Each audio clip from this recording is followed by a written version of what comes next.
হযরত আদম থেকে আমার হাবিব দাওয়াত পর্যন্ত এবং এই নবীর যখন নবুয়তের রিসালাতের দরজা যখন বন্ধ হয়ে যায় তখন থেকে সাহাবায়ে কেরাম থেকে শুরু করে আজকে পর্যন্ত যত ওলামায়ে কেরাম দুনিয়ার জমিনে এসেছে প্রত্যেকে আল্লাহ তাআলার দ্বীন প্রচারের স্বার্থে কাজ করেছেন। তবে দ্বীন এটা এমন একটা জিনিস, এটা দ্বীন থেকে ইলমে পরিণত হয়। অর্থাৎ একটা মানুষ দুনিয়ার জমিনে এসেছে, সে কোন রুলস মোতাবেক চলবে, কোন কাজ সে করতে পারবে এবং কোন কাজটা সে করতে পারবে না, কোন কাজে কতটুকু তার জন্য সহানুভূতি আছে, এই সিস্টেম অনুভূতিগুলো বোঝার জন্য ইলম। ইলম প্রথমত দুই প্রকার, শরীয়তের ইলম, মারিফাতের ইলম। এখন যারা ইলম অর্জন করে তাদেরকে আমরা ওলামায়ে কেরাম বলি বা আলেম বলি। ওলামায়ে কেরাম চিনতে হলে তাদের সাথে চলতে হবে। লেবাস চলতে ওলামায়ে আলেম হওয়া যায় না। আলেম হতে হলে ইলম, আমল, লেবাস, সুন্নাহ প্রতিটি জিনিসই তার জন্য প্রযোজ্য। তাহলে ইলমটা দুনিয়ার জমিনে আস্তে আস্তে বিস্তার লাভ করেছে। যেমন মাদ্রাসা, স্কুল, কলেজ যেখানে পড়ি, মাদ্রাসা বা প্রতিষ্ঠানের একটা রুলস আছে, যে রুলস মোতাবেক ছাত্র চলতে হবে। রুলসের বাইরে যদি কোনো ছাত্র চলে যায় তাকে মাদ্রাসা কিংবা স্কুল থেকে বহিষ্কার করা হবে। তদ্রূপ দুনিয়ার জমিনে আল্লাহ কিছু রুলস দিয়েছে, কিছু নিয়ম কানুন দিয়েছে, যে ওই নিয়ম কানুনের বাইরে যে ব্যক্তি যায় তার জন্য জাহান্নাম অবধারিত হয়ে যাবে। রাসূল আকরাম সাল্লাল্লাহু আলাইহি সাল্লাম বলেন, ইয়াকুলু আল্লাহু তাআলা আল-কিবরিয়াহু ইরাদাতি ওয়াল 'আযমাতু ইজারি ফামান নাসা'ani ওয়াহিদান মিনহুমা আদখালতুহুন নার। রাসূল আকরাম সাল্লাল্লাহু আলাইহি সাল্লাম বলেন, অহংকার এটা আল্লাহ পাক রব্বুল আলামিনের কুদরতি চাদর। আমরা অনেক সময় অহংকার দেখাই, বড়াই দেখাই, এটা আল্লাহ তাআলার কুদরতি চাদর। আল্লাহ বলতেছেন, যে ব্যক্তি আমার চাদর নিয়ে টানাটানি করবে, অর্থাৎ যে ব্যক্তি অহংকার করবে, নিজেকে বড় মনে করবে, নিজে এমন ভাবে চলবে যে অন্য মানুষগুলোকে মানুষ বলে সে মনে করে না, ওই ব্যক্তির জন্য জাহান্নাম অবধারিত। আল্লাহ নিজে বলতেছেন, ওই ব্যক্তিকে আমি জাহান্নামে দাখিল করব, ওই ব্যক্তির জন্য জান্নাত টোটালি হারাম হয়ে যাবে। কেন? যারা অহংকার করবে, যারা নিজেকে বড় মনে করবে, যারা মানুষকে মানুষ বলে মূল্যায়ন করে না, তাদের জন্য। কারণ বান্দা যখন বান্দার সাথে লড়াই করে তখন একজন একজন অবশ্যই জয়ী হয়। বান্দা বান্দার সাথে যখন জিনিস নিয়ে বা কিছু সম্পত্তি নিয়ে লড়াই যায়, একজন একজন অবশ্যই জয়ী হয়।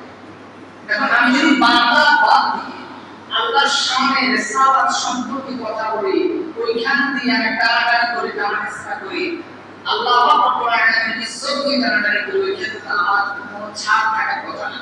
এজন্য আল্লাহ রব্বুল আলামিন রাসূল আকরাম সাল্লাল্লাহু আলাইহি ওয়াসাল্লামের মাধ্যমে জানিয়ে দিয়েছেন, যে ব্যক্তি আমার অহংকার, আমার কুদরতি চাদরকে টানাটানি করবে, অর্থাৎ অহংকার করবে, ওই ব্যক্তিকে আমি জাহান্নামে দাখিল করব। তাহলে আমরা সম্পদের মালিক হই কিংবা বাড়ি বাড়ির মালিক হই, যেটাই হই, বড় আলেম হই, তবে আমাদেরকে অহংকার করা যাবে না। যে ব্যক্তি অহংকার করে, হিংসা এবং অহংকার রাসূল বলতেছেন, দুনিয়ার জমিনে আগুন যেমন শুকনো কাঠকে জ্বালিয়ে ছাই করে দেয়, তদ্রূপ বান্দা যখন অহংকার করে এবং কি অন্য মানুষকে হিংসা করে, রাসূল আকরাম সাল্লাল্লাহু আলাইহি সাল্লাম বলেন, ওই ব্যক্তির অহংকার এবং হিংসা তার জিন্দেগির যে আমলগুলো আছে, ওই আমলগুলোকে ঠিক তেমনই ভাবে জ্বালিয়ে পুড়িয়ে ছারখার করে দেবে। কেন? আপনি যদি অহংকার করেন, মানুষকে হিংসা করেন, তাহলে আপনার যে সারা জীবন যে আমল করেছেন, ওই আমলটা বরবাদ হয়ে যাবে। আমাদেরকে অহংকার এবং হিংসা থেকে বেঁচে থাকতে হবে। কারণ আল্লাহ আমাদের কিছু নিয়ম দিয়েছেন। নিয়মের মধ্যে একটা নিয়ম এটাও, আমরা কোরআন সুন্নাহ পড়বো, কোরআন সুন্নাহ মোতাবেক চলবো, এভাবে আমাদের জীবনকে পরিচালনা করতে হবে। এবং রাসূল আকরাম সাল্লাল্লাহু আলাইহি সাল্লাম পরবর্তী হাদিসে রাসূল বলতেছেন, قال إياكم والظن فإن الظن أكذب الحديث। রাসূল সাল্লাল্লাহু আলাইহি সাল্লাম বলেছেন, তোমরা মানুষের বদনাম করা থেকে দূরে থাকো। আমরা সবাই দেখা যায় না, কিছু মানুষ যখন একত্রিত হই বা চায়ের দোকানে যখন অনেক যুবক বা মুরব্বী একত্রিত হয়, বা আমাদের বাড়িঘরের মধ্যে কিছু মহিলা যখন একত্রিত হয়, মানুষের বদনাম করে আমরা দূরে ধরি। অমুক ব্যক্তি অমুক কাজ করেছে, সেটা ঠিক না। মহিলারা বলে যে অমুক মহিলা তার মেয়ে এমন কাজ করতে পারে, এটা আমরা কল্পনা করি না। এই যে বদনাম করে দূরে ধরতেছে, রাসূল বলছেন আল্লাহ আশাদ্দু মিনাস জিনা। এই যে আমরা গীবত করতেছি, গীবতটা এত মারাত্মক একটা গুনাহ। এই গীবতটা রাসূল বলছেন আল্লাহ আশাদ্দু মিনাস জিনা। জিনা করলে যে গুনাহ, তার চেয়ে আরো অধিক গুনাহ হচ্ছে গীবত। আপনাকে যদি আমি সংক্ষিপ্ত আকারে বোঝাই, আপনি দেখেন, একটা মানুষ বা একটা ছেলে কিংবা মেয়ে যদি মিলন করে অবৈধভাবে, তারা যদি সম্পর্ক করে, আমরা সমাজ তাদেরকে কি করি? ঘৃণা করি, তাদেরকে সমাজ থেকে বহিষ্কার করি, বা অনেকে দেখতে পারে না। কিন্তু আপনি কল্পনা করেন, আমরা দোকানে বসে, মসজিদে বসে, ঘরে বসে, বাড়িতে বসে গীবত করতেছি, কিন্তু আমাদেরকে কেউ ঘৃণা করে না। তার মানে টোটাল এটা বোঝা যায় আমরা রাসূলের হাদিস মানতে চাই। আমরা কোরআন এবং হাদিস মানতে চাই না। ঠিক যেমন আমরা দুনিয়ার জমিনে আছি, টাকার জন্য সব কিছু করতে পারি, কিন্তু নেকির জন্য কিছু করতে রাজি না। নেকি করতে চাই। আপনাকে যদি বলা হয় যে আজকে 1000 টাকা দিব, 5 ওয়াক্ত নামাজের 1 ওয়াক্ত নামাজ পড়া যাবে না, আপনি পড়বেন, আপনার টাকার প্রয়োজন, আপনি নগদে পাচ্ছেন, তো তাই বাকি যেটা সেটা ছেড়ে দিচ্ছেন। অনেকে বাংলা ভাষায় অনেক দোকানদার বলে বাকির নাম ফাঁকি, অর্থাৎ বাকি দেওয়া মানে পরবর্তীতে পাওয়া যায়। সেটা দুনিয়ার ক্ষেত্রে প্রযোজ্য, আখিরাতেও থাকবে, এবং আল্লাহ মাফ করে আমাদের যেটা দান করবেন সেটার ক্ষেত্রে প্রযোজ্য। দুনিয়ার জমিনে আমরা যেটা করব, নামাজ, ইবাদত, ওই ইবাদতের রোজা, হজ, যাকাত, ফিতরা, সকল কিছু সওয়াব আল্লাহ তাআলা আমল নামে লিপিবদ্ধ করবে, যেটা আমি ওইটার পুরস্কার হিসাবে আখিরাতের জমিনে হয়তো জান্নাত পেতে পারি। তাহলে আমার ওই অবস্থান চলতে হবে। এরপর বলতেছেন, তোমরা মিথ্যাবাদী যারা, ওই সমস্ত ব্যক্তির সাথে শামিল হইও না। যারা মিথ্যাবাদী, কথায় কথায় মিথ্যা বলে, সমস্ত গুনার নাম হচ্ছে মিথ্যা। এবং রাসূল এটা বলতেছেন, মুনাফিক চেনার মধ্যে সবচেয়ে বড় একটা আলামত হচ্ছে যারা কথায় কথায় মিথ্যা বলে। এই মনে করেন আপনার সাথে দেখা হলো, ভাই চা খেয়েছে কিনা, দোকানে হঠাৎ দেখা, ভাই চা খাবেন, খাইছে, মানে আমি এখন খাই না, শুধু দিতে শেষ। এমন ব্যক্তি আছে, আমি এটা সংক্ষিপ্তভাবে বুঝালাম। এরকম যারা কথায় কথায় মিথ্যা বলে, রাসূল বলেছেন তাদের সাথে কোনো শামিল হইও না, কারণ তারা চরম মিথ্যাবাদী। এরপর রাসূল বলতেছেন, তোমরা কারো, মানুষ অন্যায় করে, ভুল করে, আমিও করি, আপনিও করে, ওই ভুলের কথা জানতে যেও না। কারণ তুমি যদি একজন মানুষের ভুল সম্পর্কে জেনে যাও, যদি ওই ভুলটা অন্য কারো কাছে প্রকাশ করো, তাহলে আল্লাহ বলেন, যে ব্যক্তি নিজে অন্য ব্যক্তির দোষগুলা মানুষের সামনে প্রকাশ করে, আমি আল্লাহ ওয়াদা করতেছি আমিও ওই ব্যক্তির দোষগুলা কিয়ামতের মাঠে হাজার কোটি মানুষের সামনে প্রকাশ করে দেব। তাহলে এই জন্য রাসূল বলছেন যে তোমরা কারো দোষের কথা জানতে যেও না, তার দোষ তার কাছে থাকছে, ভালো কোন কাজটা করলো সেটা জানো, অথচ সেটা যদি জানো, ওই পরিমাণ যদি তাকে পারো সম্মান করো, শ্রদ্ধা করো, না হলে চুপ থাকো, কিন্তু দোষের কথা জানতে যেও না। এরপর রাসূল সাল্লাল্লাহু আলাইহি সাল্লাম বলেছেন, ওয়ালা তাজাসসু, যে আমাদের গোয়েন্দা, যেটা সমাজে দেখবেন কিছু কিছু গোয়েন্দা মহিলা, কিছু পুরুষ আছে, মহিলা পুরুষ, যারা কি করে, এই বাড়ির খবর ওই বাড়িতে রাখে। এক পুরুষ আছে, এক ধরনের পুরুষ, বাড়ির খবর চায়ের দোকানে বসে পড়ে যে আমার চাচাতো ভাই তো একটা কাজ করছে, কি সম্ভব, এটা গোয়েন্দাগিরি বলে। রাসূল বলেছেন তোমরা গোয়েন্দাগিরি করো না। এরপর রাসূল বলতেছেন, ওয়ালা তাজাসসু, তোমরা লোক লালসা করো না। লোক লালসা বলতে কি, আমার সম্পদ প্রয়োজন, আপনাকে আল্লাহ যতটুকু দিয়েছেন ততটুকুতে আপনাকে সন্তুষ্ট থাকতে হবে। যদি আল্লাহ তাআলা আপনাকে ওইরকম সম্পদ দেয়, টাকা দেয় বা আপনার রুজি রোজগারে বরকত দেয়, ওই সময় আপনি যদি পারেন কিছু সম্পদ উপার্জন করতে পারেন। কিন্তু দেখা যায় আমাদের বিশেষ করে মা বাবা যখন মৃত্যুবরণ করে, বিশেষ করে বাবা কিছু সম্পদ ছেলে সন্তানের জন্য অর্জন করে রেখে যায়, যাতে আমার ছেলে সন্তানগুলো দুনিয়া আমার মতো কষ্ট না করে। আপনারা দেখবেন যারা মুরব্বী আছেন তারা বলতে পারবেন, যুদ্ধের পর থেকে অসংখ্য বাবা বহু পরিশ্রম করেছেন, প্রচুর জায়গা সম্পত্তি তারা নিজেদের ছিল, ছেলে মেয়েদের জন্য রেখে গেছে। এমন অবস্থা হলো যে ওই ছেলে মেয়েগুলো শেষ বয়সে বৃদ্ধ বয়সে বাবা মাকে দেখেনি, বাবা মার সেবা যত্ন করেনি। বাবা যতটুকু করেছে, হয়তো ওই সময় বর্তমান সময়ের মতো ডিজিটাল সময় ছিল না যে ওষুধ খাওয়ানো ডাক্তারের কাছে দিবে, শিক্ষার জন্য মাদ্রাসায় দিবে, হয়তো ওই সময় এরকম সিস্টেমটা ছিল না। কিন্তু তারা খাবার খাওয়ানোর জন্য যে শ্রমটা দিয়েছে, ওই পরিমাণে সামান্য শ্রম আমরা ডাক্তার পর্যন্ত বাবা মাকে দেখে। আমরা সম্পদের জন্য এমন ভাবে মাতোয়ারা হয়ে গেছি যে আমাদের সম্পদ প্রয়োজন, বাবা আছে না নাই সেটা দেখার সময় নেই। বাবা থাকবে না, তার চিকিৎসা হোক না, সম্পদের প্রয়োজন। বাবা জায়গা দিয়েছে, সেই জায়গা নিয়েও মারা হয়, বন্ধুর জায়গা নেই।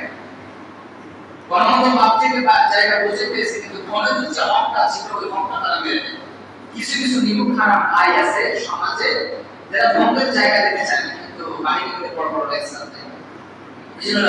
তোমরা পরস্পর লোক আলোচনা করি, এরপর রাসূল বলেছেন তোমরা পরস্পরে হিংসা বিদ্বেষ করো, কারণ হিংসা করা মারাত্মক একটা গুনাহ। হিংসা বিদ্বেষ করো না, দ্বন্দ্ব করো না। এরপর রাসূল বলতেছেন ওয়ালা তানাফাসু, তোমরা শত্রুতা করো না।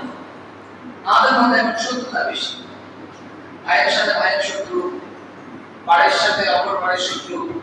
এই শত্রুতা আছে, সামান্য বিষয় নিয়ে আমরা ঝগড়া করে বছরের পর বছর কথা বলে যাচ্ছি। রাসূলুল্লাহ সাল্লাল্লাহু আলাইহি ওয়াসাল্লাম বলতেছেন, এক মুসলমান অপর মুসলমানের সাথে যদি 3 দিনের অধিক সময় কথা না বলে সে মুসলমান নয়। কারণ মুসলমান কিভাবে পারে যে মুসলমান হয়ে অপর মুসলমানের সাথে কথা না বলতে থাকবে? বাড়ির সাথে বাড়ি যখন হয়, পাতিল যখন দুইটা পাতিল একসাথে হয়টা বাড়ি খায়, এটা স্বাভাবিক, অস্বাভাবিক কিছু নেই। কিন্তু আপনি মুসলমান হয়ে আপনার প্রতিবেশী যারা আছে তাদেরকে কষ্ট দিচ্ছেন। একজন মুসলমান অপর মুসলমানের প্রতি 6টি হক, যেটা আমি পূর্বে আলোচনা করেছিলাম। তো 6টি হকের মধ্যে একটি হক, আরেকটি হক আমি বলে দিই। আপনার প্রতিবেশী যখন আপনাকে দাওয়াত দিবে, ওইখানে আপনি অবশ্যই অবশ্যই অবশ্যই উপস্থিত হতে হবে। রাসূল বলতেছেন হক, এক মুসলমান অপর মুসলমানের প্রতি হক। আমরা তো মনে করি শুধু টাকা পয়সা হোক বা সম্পত্তি হোক, না, এটা হোক, এটা তো হক, ঠিক আছে, আরো হক আছে। আল্লাহ তাআলা বলেন হাকুল্লাহ হাকুন নাস, যে আল্লাহ হক মাফ করে দিবেন। আল্লাহর হক কি? নামাজ, রোজা, হজ, যাকাত, যাকাত। এগুলো আল্লাহ চাইলে বান্দা যদি বিনয়ী হয় তাহলে অবশ্যই আল্লাহ মাফ করে দিতে পারেন। কিন্তু বান্দা যদি বান্দার হক খেয়ে ফেলে, আল্লাহ বলেছেন বান্দা যতক্ষণ মাফ করবে ততক্ষণ আমি মাফ করতে পারবো না। এখন আমাদের প্রতি, মুসলমানের প্রতি অপর মুসলমানের 6টি হক আছে। 6টি হক আমাকে আদায় করতে হবে। আমার মুসলমান ভাই আমাকে দাওয়াত করেছে, আমি দাওয়াতে অংশগ্রহণ করব। আমার মুসলমান ভাই অসুস্থ, আমি তাকে দেখতে যাব। সে ক্ষতিগ্রস্ত, বিপদগ্রস্ত, আমি তাকে সাহায্য করব।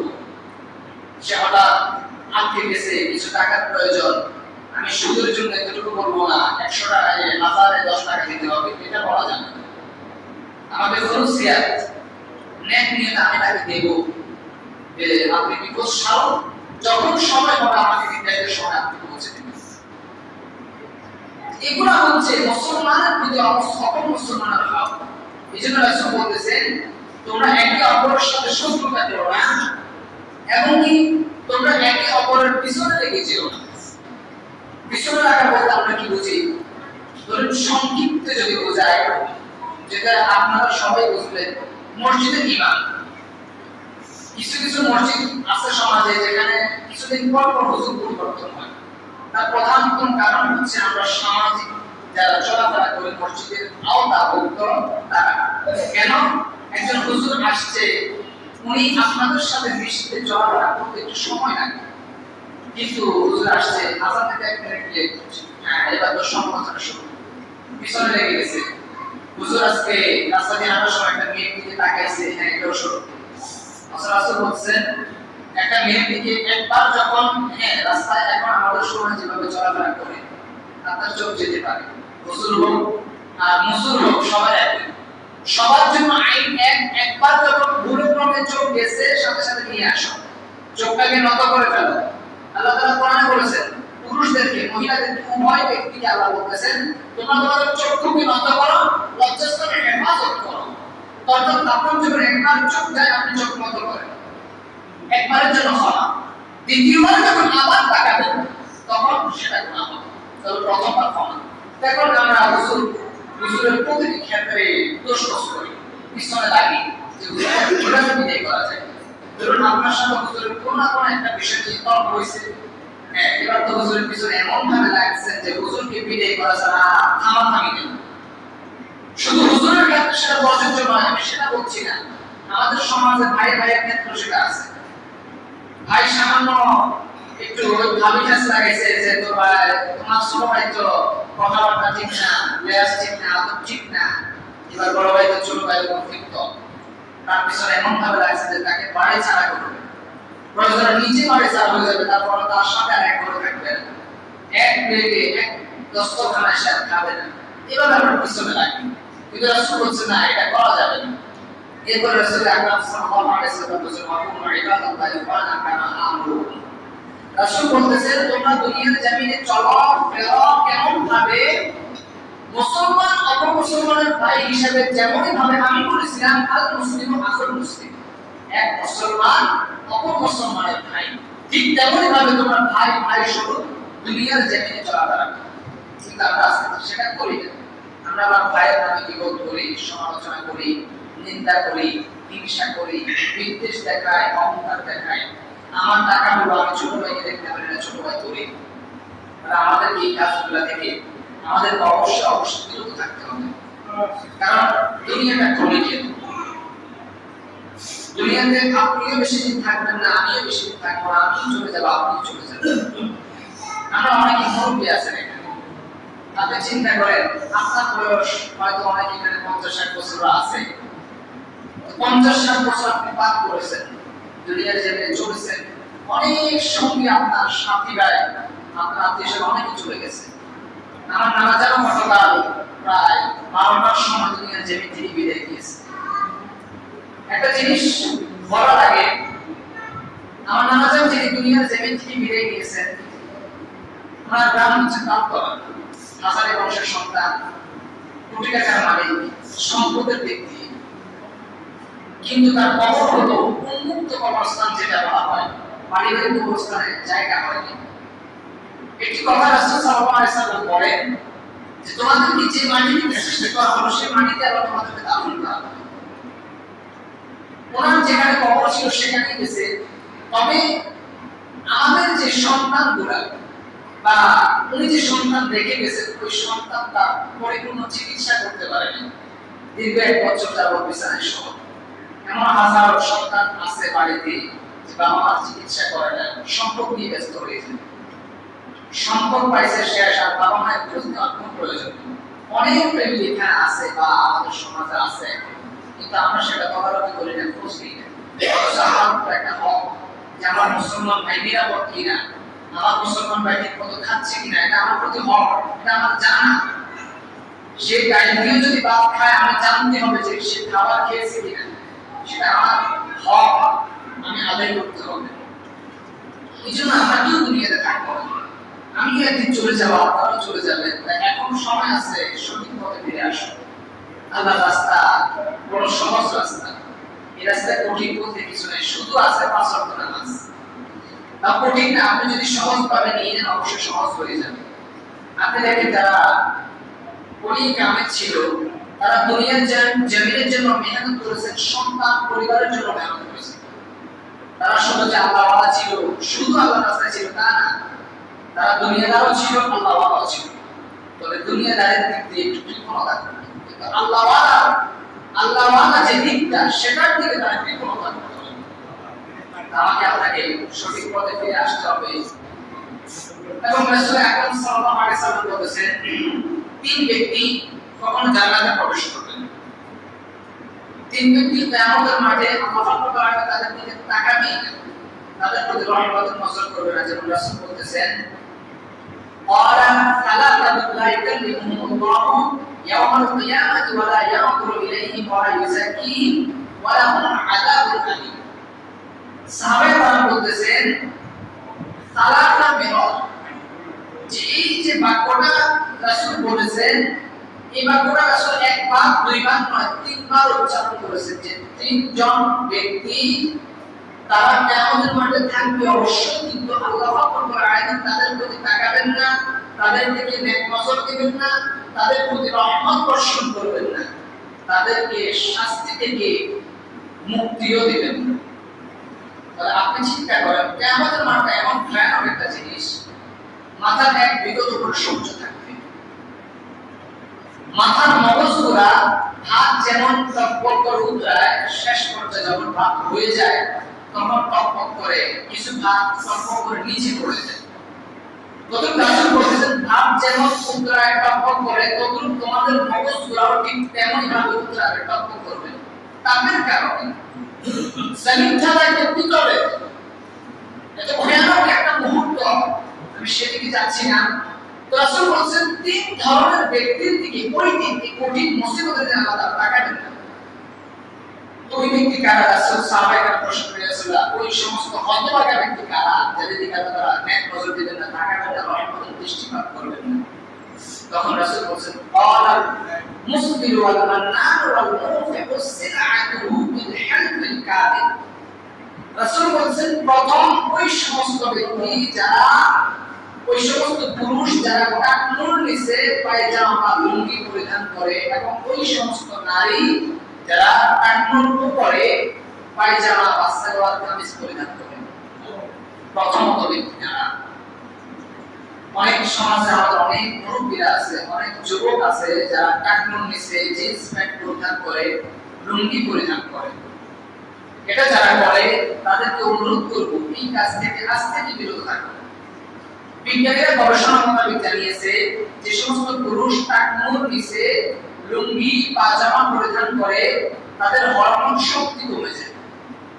যেমন একটা উদাহরণ দেই, আপনার পূর্বপুরুষের দিকে খেয়াল করেন, আপনার চাচারা তারা ভাই প্রায় 7 জন 8 জন, ভাই বোন 10 জন সংখ্যায় বেশি ছিল।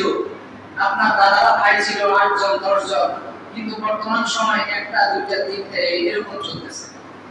প্রতি ঘরে আপনি খেয়াল করেন কোন ঘরে 5-6টা নেই। কেন নাই?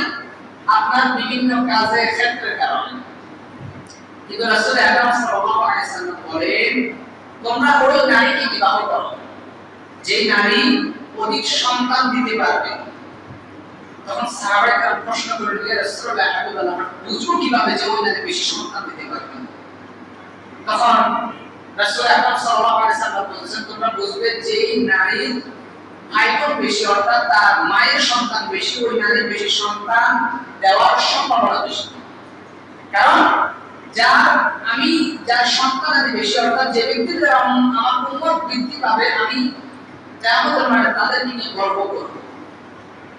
এইজন্য তো খেয়াল রাখবেন পায়জামা লুঙ্গি টাকনুর নিচে পরিধান করবেন, এটা সম্পূর্ণভাবে হারাম।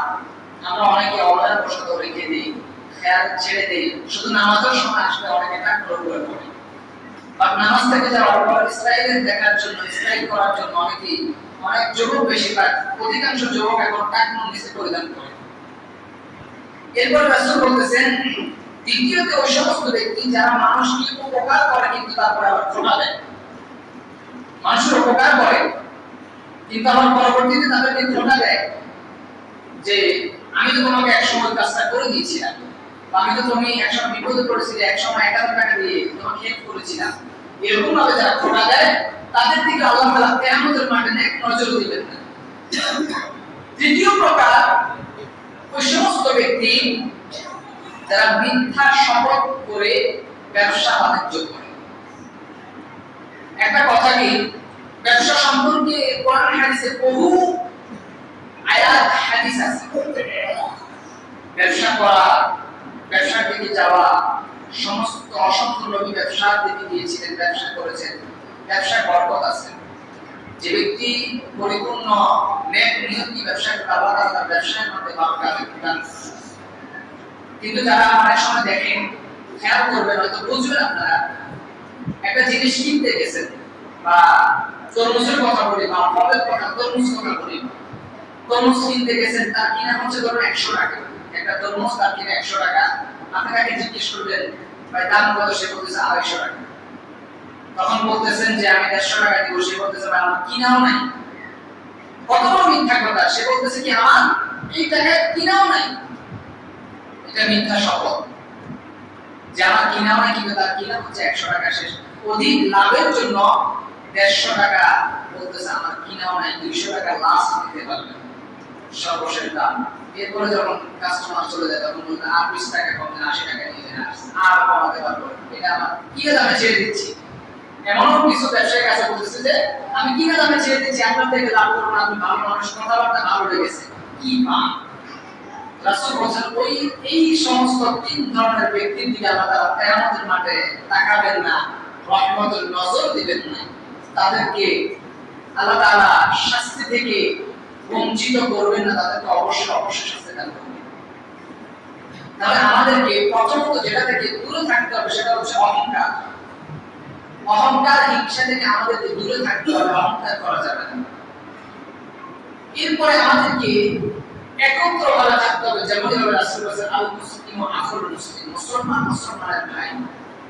সে আপনার দুঃসম্পর্ক আত্মীয়, কিন্তু রাসূলের হাদিস মোতাবেক আপনি তার সাথে মিল মহব্বত রাখবেন, তার সাথে সম্পর্ক রাখবেন।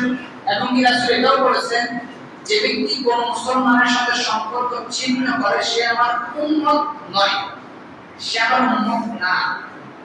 কারণ উম্মতের মধ্যে রাসূল আকরাম সাল্লাল্লাহু আলাইহি সাল্লাম দুনিয়ার জমিনে ছিলেন 63 বছর।